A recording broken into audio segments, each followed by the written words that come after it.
தரிசனம் பௌர்ணமி பொங்கல் தொடர் விடுமுறையை முன்னிட்டு திருச்செந்தூரில் குவிந்து வரும் பக்தர்கள் கூட்டம். முருகனின் அறுபடை வீடுகளில் இரண்டாம் படை வீடான திருச்செந்தூர் சுப்பிரமணிய சுவாமி கோவிலுக்கு தினந்தோறும் ஏராளமான பக்தர்கள் வருகை தருவார்கள். விடுமுறை மற்றும் திருவிழா நாட்களில் ஏராளமான பக்தர்கள் வெளி மாவட்டங்களில் இருந்தும் வெளி மாநிலங்களில் இருந்தும் சுவாமியை தரிசனம் செய்ய வருகை தருவார்கள். இந்த நிலையில் இன்று ஆருத்ரா தரிசனம், பௌர்ணமி மற்றும் பொங்கல் பண்டிகை தொடர் விடுமுறையை முன்னிட்டு பல்வேறு மாவட்டங்களில் இருந்தும் மாநிலங்களில் இருந்தும் நேற்று முதலே ஏராளமான பக்தர்கள் திருச்செந்தூர் சுப்பிரமணிய சுவாமி கோவிலில் தரிசனம் செய்ய வருகை தந்த வண்ணம் உள்ளனர்.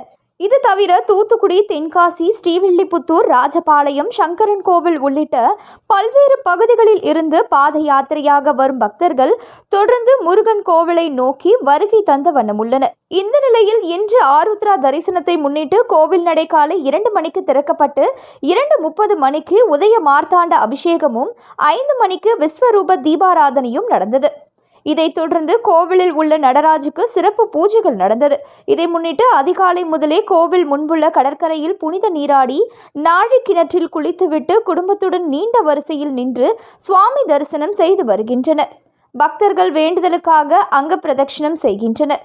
இதனால் திருச்செந்தூர் கோவில் வளாகம், கடற்கரை பகுதி, பேருந்து நிலையம் என அனைத்து பகுதிகளிலும் பக்தர்கள் கூட்டம் அதிகரித்து காணப்படுகிறது.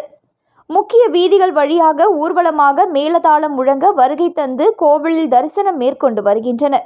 பக்தர்களின் நலன் கருதி கூடுதலாக காவல்துறையினர் பாதுகாப்பு பணியில் ஈடுபட்டுள்ளனர். இவை தவிர கோவிலுக்கு வருகை தரும் பக்தர்களுக்கு தேவையான குடிநீர், கழிப்பட வசதிகளும் ஏற்படுத்தி கொடுக்கப்பட்டுள்ளது.